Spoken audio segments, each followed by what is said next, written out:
एक बार एक व्यक्ति बुद्ध से पूछता है, बुद्ध, जो व्यक्ति आपका भिक्षु है, जिसने संसार की सभी वस्तुएं त्याग दी हैं, जो पूरी एकाग्रता के साथ सद्धर्म के मार्ग पर चल रहा है, उसके जीवन में तो दुख पैदा होने का कोई कारण नहीं है। परंतु जो लोग ना तो आपके भिक्षु बन सकते हैं और ना ही सांसारिक वस्तुओं को त्याग सकते हैं, क्या वे अपने दुखों से मुक्ति नहीं पा सकते?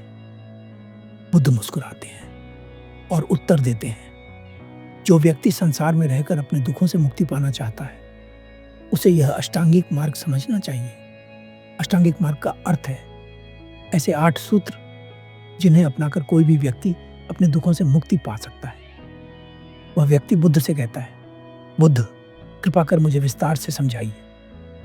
बुद्ध कहते हैं, पहला सूत्र है सम्यक दृष्टि, जो है जैसा है उसे वैसा ही देखना। कोई भी किसी प्रकार की धारणा बीच में ना लाए। जब आप किसी से मिलते हैं या किसी को देखते हैं तो अनजाने में ही आप अपने भीतर सामने वाले के लिए धारणा बनाने लगते हैं और उस धारणा के कारण ही आप सत्य से चूक जाते हैं। इसलिए किसी के लिए भी पहले से अपने मन में कोई धारणा ना बनाएं। दूसरा सूत्र है सम्यक संकल्प। अब संकल्प का मतलब अधिकतर लोग जिद समझते हैं। जो व्यक्ति बहुत जिद्दी होता है, लोग उसे संकल्पवान समझते हैं। हमें यह समझना चाहिए कि जिद में अहंकार होता है, परंतु संकल्प में अहंकार नहीं होता। बुद्ध कहते हैं, सम्यक संकल्प का अर्थ है जो करने योग्य है वह करना, चाहे वह कितना भी कठिन क्यों ना हो। जो करने योग्य है उस पर अपना पूरा जीवन लगा देना। तीसरा सूत्र है सम्यक वाणी, जो है वही कहना, जैसा है वैसा ही कहना, बाहर से कुछ और भीतर से कुछ और, ऐसा नहीं। क्योंकि अगर तुम सत्य की खोज में हो तो पहली शर्त यही है कि तुम्हें खुद सच्चा होना पड़ेगा, क्योंकि जो झूठा है उससे सत्य का कोई संबंध जुड़ ही नहीं सकता। सम्यक वाणी का अर्थ है जो भीतर हो वही बाहर हो। चौथा सूत्र है सम्यक कर्म। सम्यक कर्म का अर्थ है जो तुम्हारे भीतर से आ रहा है वही करना। किसी के कहने की वजह से कोई काम ना करना, बल्कि वह काम करना जो करने योग्य है। ऐसा काम करना जो तुम्हें तुम्हारी ही नजरों में ऊपर उठाता हो। पांचवा सूत्र है सम्यक आजीविका। बुद्ध कहते हैं, किसी भी चीज को अपनी आजीविका मत बना लेना। अब कोई व्यक्ति कसाई बनकर रोटी कमा रहा है, यह भी कोई कमाना हुआ। यदि रोटी ही कमानी है तो हजारों तरीके हैं। कसाई बनने की क्या जरूरत? जीवन में धन ऐसे तरीके से कमाओ जो आपके मन में शांति लाए। छठा सूत्र है सम्यक प्रयास। बुद्ध कहते हैं, ज्यादातर लोग या तो किसी काम को करते ही नहीं है, और यदि करते भी हैं तो उसे अति में करते हैं। ये बिल्कुल वैसा ही है जब तुम धनुष बाण से निशाना लगाते हो, तब तुम ना तो प्रत्यंचा को बहुत अधिक खींचते हो और ना ही बहुत कम खींचते हो, क्योंकि अगर तुम प्रत्यंचा को अधिक खींचोगे तो तीर निशाने से आगे निकल जाएगा, और यदि कम खींचोगे तो पहले ही गिर जाएगा। इसलिए प्रयास सम्यक फाफन होना चाहिए। सातवां सूत्र है सम्यक स्मृति। बुद्ध कहते हैं, सम्यक स्मृति का अर्थ है व्यर्थ को भूलना और सार्थक को संभालना। परंतु ज्यादातर लोग उल्टा करते हैं, वे व्यर्थ को संभालते हैं और सार्थक को भूल जाते हैं। जीवन में याद रखने योग्य वही चीजें हैं जो सही हैं। जो चीजें बेकार हैं उन्हें याद रखने का कोई फायदा नहीं। इसलिए सार्थक चीजों को अपनाओ और व्यर्थ चीजों को अपने से दूर कर दो। आठवां सूत्र है सम्यक समाधि।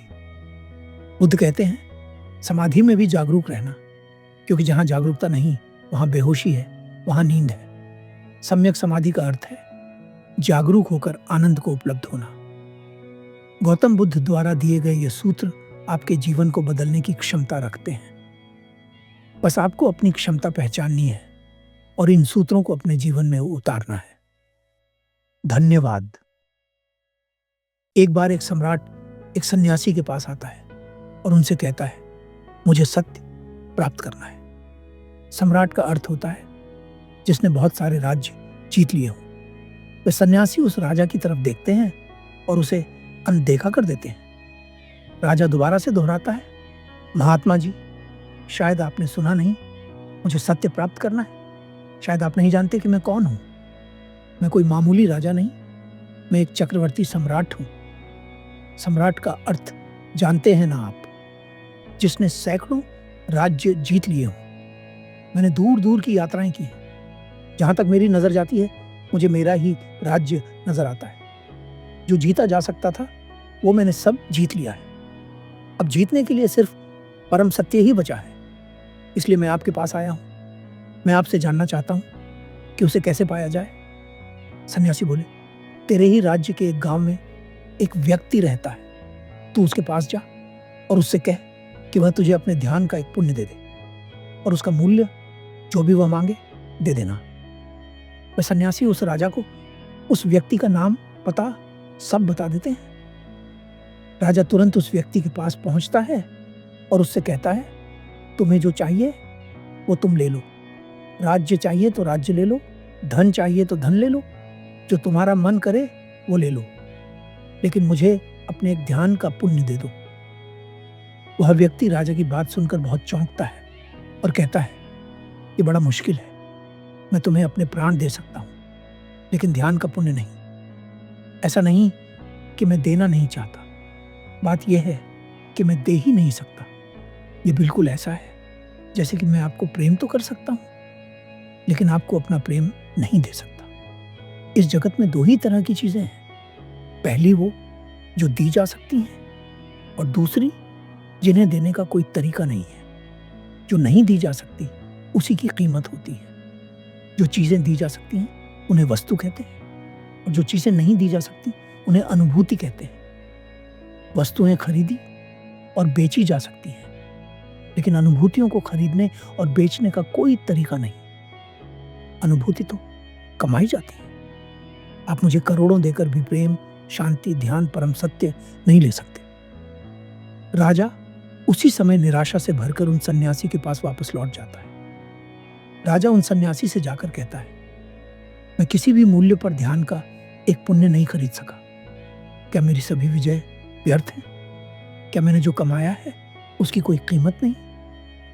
वे सन्यासी कहते हैं, अगर तुम ध्यान का अनुभव करना चाहते हो, अगर तुम परम सत्य को पाना चाहते हो, तो तुम्हें खुद से प्रयास करना होगा। तुम इस पूरे संसार को भी जीत लोगे, तब भी ध्यान का एक पुण्य खरीद पाना तुम्हारे लिए संभव नहीं होगा। ऐसा नहीं कि परम सत्य नहीं है, वह है, पर उसे खरीदा नहीं जा सकता। लोग प्रेम पाना चाहते हैं, खुशी पाना चाहते हैं, आनंद पाना चाहते हैं, शांति पाना चाहते हैं, लेकिन उनका प्रयास होता है कि कोई दूसरा उन्हें ये सब आकर दे दे।